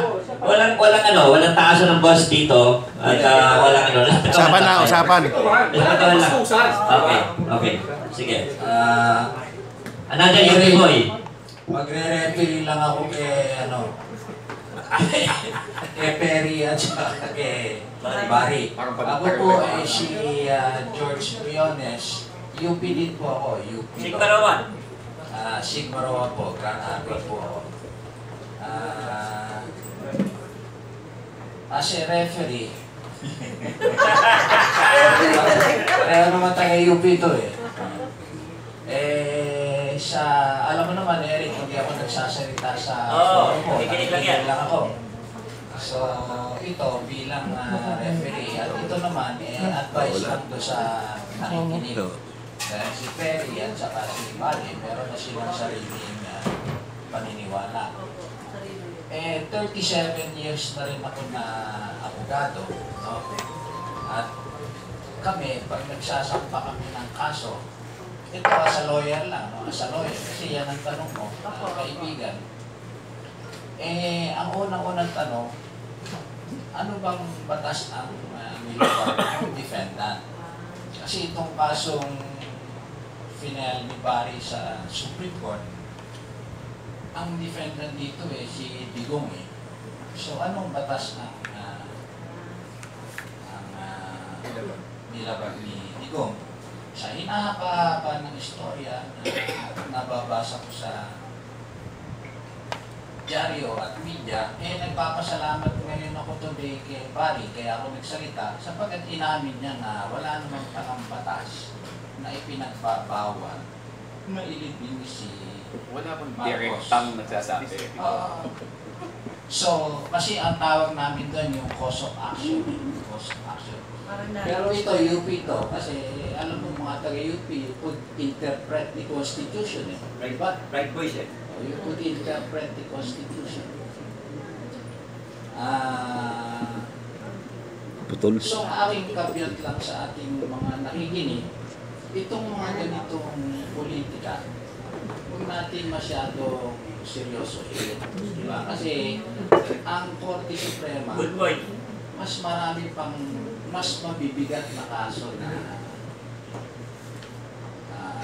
dapat pagtuunan ng pansin. Kasi itong politika, kung pula ka, kung dilaw ka, dilaw ka.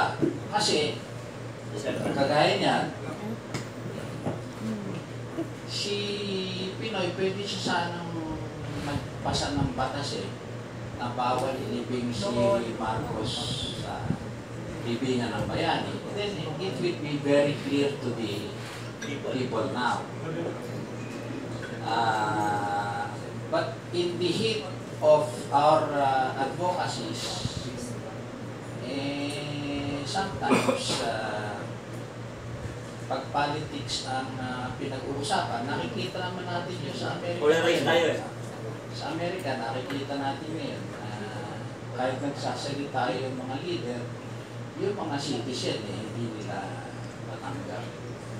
So, ang akin lang kabiyak sa ulitin ko, sa mga nakikinig, let's not take the case too seriously. Sapagkat ako tinanong ko yung isang justice, ano ba ang tingin mo dito sa kaso na ito? Kaya sabi niya sa akin kung ang pag-uusapan whether bayani ba o hindi, nasa sa tao na yun. Nasa sa tao. Okay. Yun lang aking... Thank you, Atty. Briones, at kasi napahinga itong mga kaibigan dito. Okay. Peace na wala. Tapos si Neil. Tapos si Neil. Thank you, Atty. Ngayon ko lang yung tanong kay Danny at Chesa ako. Danny, ano prediction mo? Ano basa mo? May lilibing ba si Marcos sa mga bayani ng libingan? O hindi? O mananatili na lang siya ron sa kanyang musileo? Ano basa mo? Ako, hindi ko makampi kay Tony. Oh. Hindi din ako kumakampi. Okay. Sa dalawa, wala ko. Prediction to. Nung namatay si Marcos, wala naman kayo sinabi. Nung ko pa sinabi, pumabag si Marcos. Ayan, wala ka na kayo. Ngayon, namatay si Marcos. Pagka kamatay niya, pagkakatansin niya. Ang tanong ngayon, kung magkakaroon ba ng libing, magkakaroon ng libing. Ang problema hindi yun Ang kailangan ko tubig. Kailangan ko pagkain. Hindi ko kailangan lahat yan. Wala kami malabon ano ba mangyayari sa atin? Alam mo ba gawin niya, no? Kung alam nyo lang ang mangyayari, gaganti si Trump sa atin, budurugin tayo. Baka akala ninyo, ganun lang. Sisiguraduhin ko, pag hindi nag-iingat ang ating presidente, back siya. Pag-ingatan niya kahit ano pa kampihan niya. Kahit ano pa. Kaya kung libing, sige, may libing. Pero pag libing, ako na nagsasabi sa'yo, nabababuyin nila ang libingan ng mga bayani. Kaya ang pinakamasama. Ang pinakamaganda ngayon, pumunta tayo sa tubig, pumunta kayo sa pagkain, wala na kayong palabon. At higit sa lahat, ako na nagsasabi sa inyo, totoo lang naman wala nang hanap buhay Mawawala pa ibang hanap buhay, pero kayo ganda.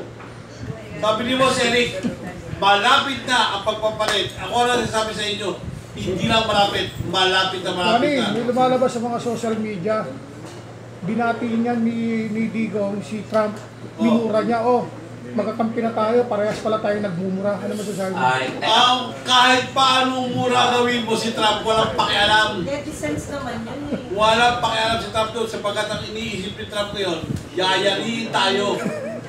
At wala akong nakikita na pabor na ibibigay ng Amerika sa atin. Walang pabor kahit ano.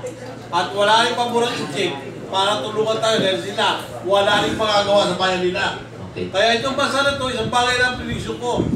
Nung pinili ko si Trump na mananalo, walang maniwala sa akin. Ano sabi nila sa akin? Dali, nagkakamali kayo, dali si Hillary yan. Sabi ko si Trump, pag nanalo si Trump, yali kayo. Iyan ang dapat yung tignan, ang pagkain, ang tubig, ang lahat. Hindi si Marcos. Hindi Supreme Court. Walang kinagawa yan. Tama siya, Tony. Tama rin siya. Okay lang yan. Pero yan, pinaghahati-hati niyang bansa. Yun lang. At tayo mga sabi ko, Boss Eric, good point. mabuhay ka. Bago ko bigyan email alam mo yung sinasabi ni Danny, I may puntos yun. Alam niyo bakit? Ang isang leader ng bansa, just like in America, ay sila yung hindi gumagawa ng policy at nag-dictate ng mangyayari. If the program is on, you can delay it, but you cannot stop it anymore. Lalong-lalo na nasaktan yung bansa nila na binanatan mo yung isang leader. Mahirap paniwalaan na hindi mag-get even itong mga bansa na to. Yan ang worry ko sa ating presidente. Kaya kahit nasabihin niyang sila yung nag-uusap at pinayos na ugali ni Trump, hindi si Trump yun. Just like what happened to Marcos, remember? Tumatanggap ng tulong kay Marcos si Reagan, very close yung asawa si Nancy sa kaila Imelda, pero nung EDSA 1, tinatawagan ni Marcos. Ultimo yung dalawang emisary niya sa Amerika, si Auple at si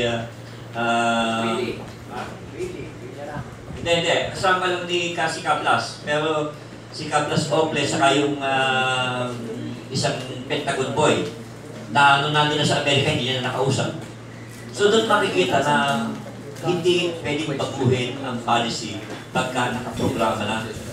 So yan ang dapat nakasikasuhin. Tama yung sasabi nitong si Dali na asikasuhin niya yung mga commitment niya sa taong bayan before it's too late.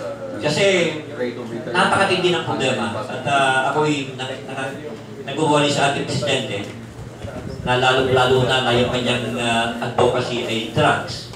Pero ngayon mukhang iba na yung ikinakalat na istorya about bakit galit na galit sa Amerikano si presidente, bakit galit na galit, ayaw niya kunyari ng anti-drug pero wala siyang nakukuhang big fish among the drug lords. Para siya, kung nabasa niyo yung aking article about Taksin, ay parang gano'n na ang nangyari at posibleng i-expose in the soon. Na si Taksin, tinanggal niya yung heroin operation ng Golden Triangle, pinasok naman niya yung Shabu, kaya nagpulit tayo yung hari against Taksin. So, maraming mga factors to consider na parang tumutungo sa sinasabi ni si Danny Atienza. So I hope pagkasal natin ang presidente na magkaroon ng wisdom na makorek itong mga errors niya. Okay. Pero pa po ilalagdag. Kay De Lima, kung nakikinig ako si Senador. Senador De Lima, pagharap pa na po natataguan mo. Ay, grabe naman. Pagharap na po kayo natataguan, kapag nakikita ko po na malapit-lapit na po kayo. Anytime, pwede na po kayo. Kaya ngayon pa lang po, nagpapaalala ko sa iyo. At kung sa Estrada, yung isang senador ng Estrada, standby kayo. Baka po kayo, baka kasama pa rin. Pero po sa isang nawala, hindi po sa isang, meron pa isang senador na maukulong pa ulit. Dalawa yan. Yung namatay po si Bilang Professor Santiago, ako rin po ang nag-predict kay President. Kay President Santiago. Kaya, sa ngayon, isa pang senador ang si Mac bago matapos ito na ito. Kaya sa inyo lahat, sabi ko nga, si Presidente natin ngayon, mag-ingat siya bot. Mr. President, pasalamat po kay Eric sapagkat talagang tutulong kayo. Ngayon po, lahat ng mga tao nyo, tingnan nyo sapagkat may mga tao na po kayo, hindi po tama para sa inyo. Dan, prediction mo, ilang taon lang may uupo ni Digong sa pagka-presidente? Hanggang kailan siya bago mapatalsik? Ang nakikita ko po kasi Pebrero, pinakamatagaan. This coming year? 2017. 2017. Baka December ka. Papatalsik na siya? Yeah. Sa anong kaso? Ha? Anong kaso? Ang tao magtatagal sa kanya eh, tao. Ang nakalagay, di ba? Tao ang mag-aalis sa kanya. Hindi nakalagay na katulad nung kay Marcos na ito tao talaga magtatagal sa kanya. Okay, granted, halimbawa na patalsik siya. Sino yung... Ayun, ang susunod ng presidente. Oo. Kami dalawa ni Eric pag-usap.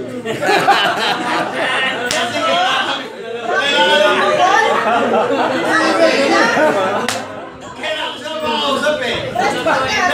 Kadawi mo siya. Alam mo kung paano ba kami kumita? Ayaw hindi kami kumikita eh. Kasi yung susunod ng presidente. Sa gitna mo ano ba? VP Robredo ba? May sasabihin kami. Boss, sasabihin ko ang sikreto. Ang susunod na presidente babae. Pero hindi ko sabihin kung sino. Bakit babae susunod na presidente? Shota ng congressman?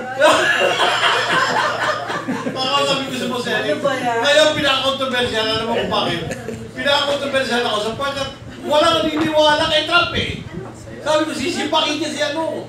Sisipakin niya si Digong.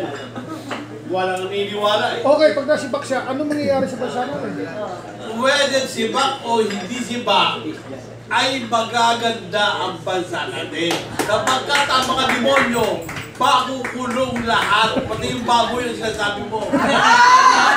Akala nag-aansot siya. Pati yung baboy yung sinasabi mo, kulong yan. Lahat yung mga magnanakaw na yan, yung mga building sa Makati. Grabe kayo May mga building pa sa Makati yan, malalaki mga building sa bayan nila. Makukulong, makikita mo. Alam ko yung sinasabi ni...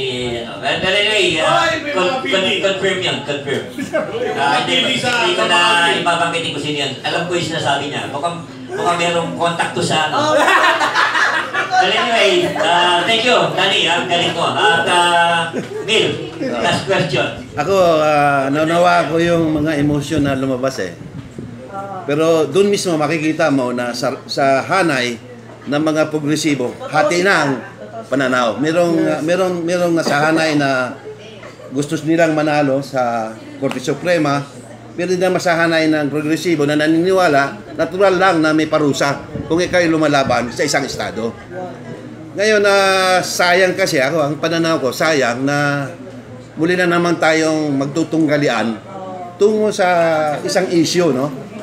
Ang iniisip ko kasi merong magandang issue si RJ Habiliana na talagang makakatulong sa sambayanan. Bakit hindi natin ito suportahan? Itong mga oligarko na ito na patuloy na nagsasamantala sa mamamayan, bakit hindi tayo magkaisa para suportahan ito? Mabago ang takbo ng sistema, makinabang ang mas maraming mamamayan. Yun ang gusto ko sanang itanong sa ating dalawang partido na nandito. Sige, Congressman Barry, go.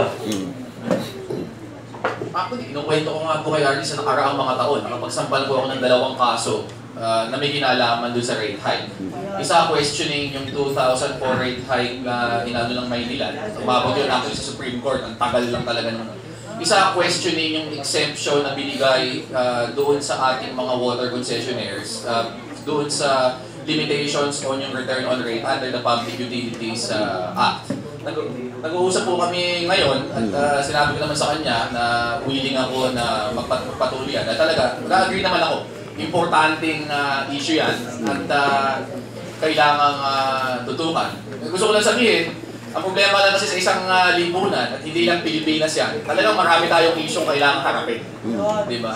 At sumasang-ayon ako, hindi lang naman talaga Marcos ang pwede dapat natin pag-usapan o naniniwala akong importante. Pero kailangan, ano yan, at definitely maasahan naman nyo yung ganyang mga support sa ganyang mga... Kasusuko, attorney. Perry. Kay Perry. Commander Perry. Okay, ito lang sa akin. Wala po ako rito para lang itama ang aking narrative na alam ko. Kasi, alam mo ito ng pagkakataon eh. Kasi wala dapat name calling dito. Walang emosyon dapat. Kaya nag-sorry si Trillanes eh, nung pinatayan niya ng mic. Si Cayetano. Alam nyo dito sa kapihan sana, attorney, kung asumang emosyon, pag may nagsasalita makinig. No? At huwag sumabat. Maski anong emosyon. Kasi pare-pareho tayong Pilipino. Habang nagsasalita po ang isa rito, makikinig po tayo at walang bastusan po. Okay, ito pa po. No? Kasi pinaglalaban natin dito yung rule of law, yung pagka-disente. Maging disente tayo rito. No po? Kasi yan po, kung emosyon po ang ating emosyon at tapang, ay ang perikalyan ay hindi rin naman tumatakbo. No po? Kaya lang ganito po yun. Tama po yun, sa tubig. Matagal ng issue yan. Pwede yung kabats ko dyan, si Ray Bea dati sa Nawasa hanggang sa umalis. No? Si Ray Bea, kabats ko sa Ray Bea. So, wala nang katapusan yan dahil nasa oligarkiya nga. Anyari, 26 years na nga tayo. Okay? Ngayon, mayroon nga tayong batas, Constitutional Commission, ginagamit natin yan, kaya napapanahon na dapat siguro baguhin din natin ang batas para batas na ng panibagong batas. Kasi maaring yung batas noong 1986 o 87 ay naiakma doon sa galit kay Marcos. Sana ayusin na natin, maging magkaisa tayo at gagawa tayo ng batas para sa pangmatagalan at tamang batas para sa henerasyon ng mga kabataan. Yun lang naman sa akin. So tamang-tama. Ngayon, ang SWS, ang Pulse Asia nandyan naman. Tanungin natin din, mali ba ang desisyon ng Supreme Court? At makinig din tayo sa tao. Huwag na natin ipagpilitan yung ating alam o yung ating nararamdaman. Masakit din para sa akin. Kaya lang, anong ituturo ko sa ating mga apo na dapat sa Pilipinas laging maghidwaan. Buti pa nga sa Indonesia, mga Muslim, ipinalibing nila si Suharto. Hindi ko sinasabing gayahin natin. Pero nakita ko, si Suharto na grabe daw ang ginawa rin, ang daming pinapatay. Pero nung namatay siya, inilibing na bilang bayani rin na naging pangulo daw siya. Okay? So, tanggalin na natin yung pot at galit. Yan na nga sa akin. Ang pinagdaanan ko po ay grabe. Baka akala nitong mga iba, ang revolusyon ay EDSA. Hindi ho. Ang revolusyon sa bundok nung naroroon po ako, talagang mahirap. Kaya ayaw ko na sana mangyari. Kaya ako'y natutuwa na nagkakaroon ng mga pisto, okay? Dahil habang nag-uusap ang mga tao, may pagkakataong kapayapaan. Pero sa akin lang naman, don't push your luck too far. Tulad po sa amin, lumabang po kami, okay? Kukunti lang pala kami. Akala ko yung pinaglalaban namin Ganon din ako mag-isip doon. Marami galit na kay Marcos. Marami gusto nang papagsakin si Marcos. Akyat tayo sa bundok, himaksikan. Pagdating namin doon, kukunti lang pala kami. Ang mas marami nga ngayon yung claimants Kung lahat ng claimants ay kalaban, ay umakyat din sa bundok katulad namin, baka si Marcos ngayon at sila Aimee ang nagmamakaawa sa amin. Revolusyon po. Gera po ang pinasok namin. Natin. Sa iba. Sana wala nang iiyak. Yan po ang masama sa revolusyon. Ayaw ko nang maulit. Kaya nga po yung mga nagsasabing, mag-rally tayo, laban ulit EDSA, hindi na po yung mangyayari. Hindi na po mangyayari yung mag-EDSA, aalis si Marcos. Maaari ay si Digong. Ang mangyayari po, kung nandyan ang CIA, nandyan ang mga militar, magpuputit na. Bakit? Ito po ang take ko po rito. Kung babaksak man si Digong, hindi naman ako kay Digong dahil hindi naman ako sumasahod. Ito lang sa atin. Diretsahan po tayo. Lahat ng mga nandyan ay nandyan pa noong pa. Okay? So nung sa droga, okay na. Pag pinanatan niya tungkol sa sugal, baka si Bato lang ay kasama pa rin. Kaya nga wag na muna yung illegal waiting or lahat naman yan ay nakinabang na. Ngayon kung yun ang panatan mo, bakit ang magalit? Hindi po nalinis ang ating sistema dahil si Digong ang nandyan. Marami totoo. Kaya nagpalimbingan nga para hindi na, pero sinabi mo, si Drilon, si Belmonte, nandyan na. Kukunti-kunti na lang Pero kaya pag sinabing marami, asan? Asan yung marami? So, ang gusto ko lang sana, para marupad tayo, sana ang SWS at Pulse Asia ay pag sinasabing si Digong ay mas maraming naniniwala kay Lenny, maglagay ng numero. At sana itanong din nila, naniniwala ka ba na ilibing na si Marcos? Tanongin mo nila. Para sa ganun, huwag na tayo magsabi na marami, mali. Ang mali sa batas, nandiyan nga Supreme Court sino pang dapat paniwalaan? Di ba? Ang marami, nandiyan naman ang survey. Sa social media na lang po, bakit ganun na? Siguro sa galit lang nila sa nangyari ng 26 years. Maaring yun. Kaya galit na. Yung galit kay Marcos noon, maaring mas galit Pinoy Aquino ngayon. Yan po, marami akong kakilala. Kawawa si Marcos to. Pero sabi ko, bakit ka ngayon makamarcos? Hindi ako makamarcos. Galit lang ako sa mga Aquino. So tingnan din natin, baka totoo yun. Di ba? Meron po ko yun. Nakalagay po sa petition ko dito doon. May mga taong magpapakulong kay Noynoy Aquino. At anytime po, pag nabuksan po yung kaso, si Noynoy Aquino ay ikukulong kasama po ng kanyang mga alipore. Sapagkat may mga kaso na nakikita ko kay Noynoy Aquino. Nakalagay na po yun dito. At gusto ko rin po malaman sa inyo, ang earthquake na naramdaman ninyo, hindi ho yan ang earthquake na sinasabi ko. Yung earthquake na sinasabi ko, yung magtutumba po sa MRT at LRT. Okay, at final statement from Barry, tapos si RJ. Hindi ko naman po kilala si Mr. Caliante. So, una hingi po ako ng paumanhin niyo kung na-insulto kayo sa aking interaction kanina. Pero, Yan, ang Pinoy. ganito po yan. Konting baliwanag lang. Madami po kayong sinabi kanina na hindi ako sumasang-ayon. Pero hindi po ako nagsalita.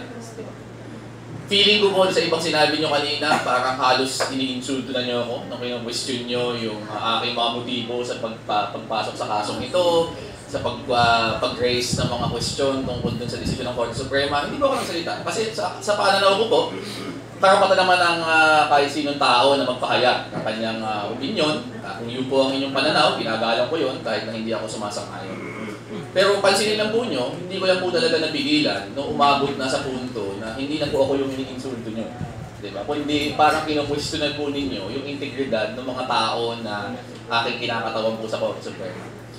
Inabutan ko po kanina yung gitna po ng kwento nyo tungkol sa martial law, yung kakanasan po ninyo. Ako, ginagalang ko po yun. In fact, sinabi po nyo na sumama po kayo sa revolusyon laban kay Marcos, na mundo kayo. Respetuhin ko po yun dahil ako, hindi ko alam kung ako'y buhay ng panahon na yun, kung magagawa ko po yun. Hindi po ordinaryo yung panahon yun at tingin ko hindi po ordinaryong tao ang kayang gumawa po ng ginawa ninyo. Kung ano man po yung naging buma ng inyong karanasan na yun, ginagalang ko po yun. Pero ang hinihingi ko lang po sana, kung ano po yung respeto na pinapaabot naman po namin doon sa inyong pinagdaanan at yung inyong naging mga natutunan doon po sa inyong pinagdaanan. Sana ganoon din naman po yung paabot po nyo doon sa mga ibang mga naging biktima naman ng panahon ni Marcos. Yung mga ibang taong nakulong. Na ngayon, ito naman ang sinasabi. Yun lang po yung aking hinihiling. Sa lahat po ng iba, tama naman po kayo. Nagsalita na po ang Korte Suprema at sa dulo, kailangan po nating galangin yun. Tingin ko po, hindi po matatapos itong usapan na ito sa desisyon ng Supreme Court. Klaro naman na patuloy ang debate, patuloy yung mga magiging pagpapahayag ng kanya-kanyang sentimento at bahagi po talaga dyan yung emosyon ng mga iba't ibang tao. Ang pinanggagalingan po namin dito, at ito po klaro sa akin mula simula, hindi para ipagpatuloy yung matagal ng hidwaan, pero klaruhin kung ano ba talaga ang halaga sa atin bilang isang bayan nung ating pinagdaanan nung panahon ng martial law. Doon po sa huling speech na binigay ni former Justice Cecilia Munoz Palma, yung President ng Constitutional Commission noong 1986, sinabi niya na batay dun sa ating naging karanasan sa ilalim ng martial law, madaming mga nilagay na mga provision sa 87 Constitution na ang interes ay protektahan ng ating demokrasya at pigilan ang isang pagbabalik ng diktadurya at gaya ng panahon ng martial law. Pero sinabi din niya, walang ibig sabihin lahat itong mga provision na ito kung yung mismong mga tao ay hindi aalamin kung bakit nandyan yung mga provision na yan at hindi titindig para assert at i-defend yung ating yung ating konstitusyon at yung ating demokrasya. Gusto ko pong isipin na yung pong ginagawa namin ngayon na pagsampa ng kaso, yung ginagawa namin ngayon pagkapaliwanag, bahagi po dun sa aming paniniwala at nagmumula dun sa aming paniniwala na ito po ay obligasyon natin para maprotektahan yung ating demokrasya. Sa dulo naman, lahat tayo, tingin ko pare-pareho naman ang gusto. Gusto nating magkaroon ng isang lipunan, isang bayan na mas maayos para sa lahat.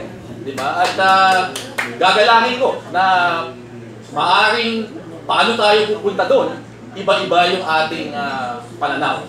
At sa tingin ko, baka nga importante na lalo nating emphasize na habang tayo ay nagdidebate, habang tayo nagdidiskusyon paano magawa yun, nananatili yung respeto natin para sa isa't isa. So, thank you po dun sa mga sinabi nyo kanina. Mabuhay ka. Thank you po ulit doon at patuloy na po ang ating mag-uusap. Thank you. Thank you. At last from RJ.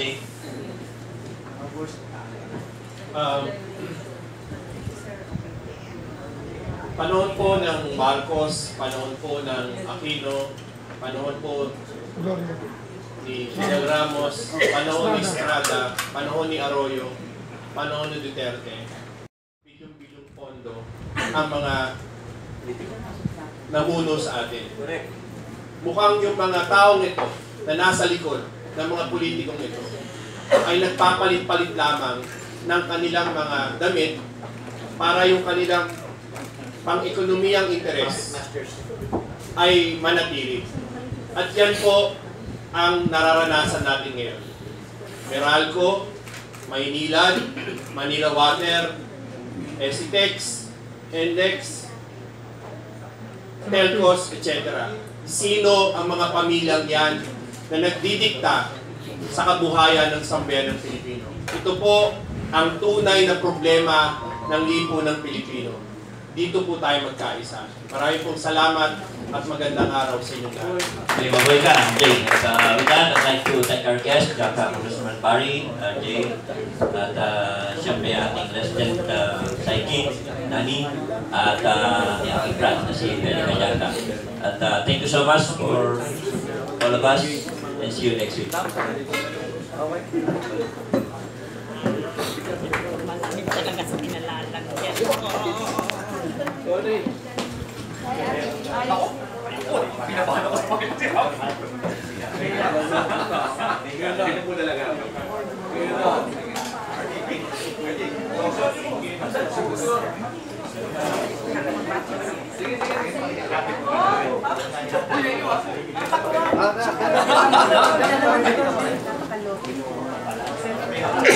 Excuse me.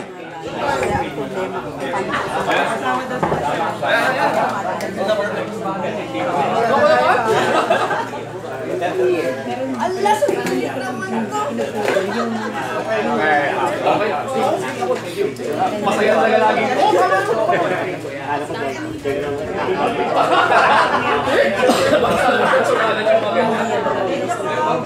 Masaya sa Kaya lang, hindi bawal na sa kasingin.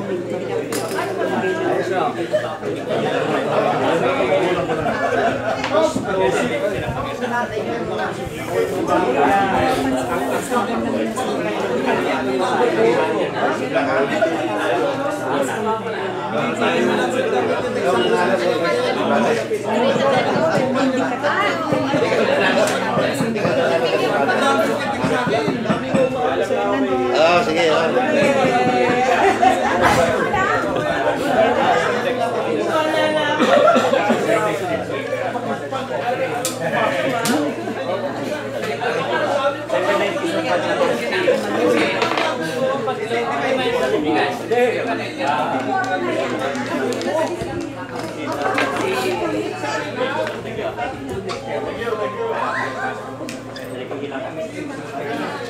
Lamig dito, nakakapanginig.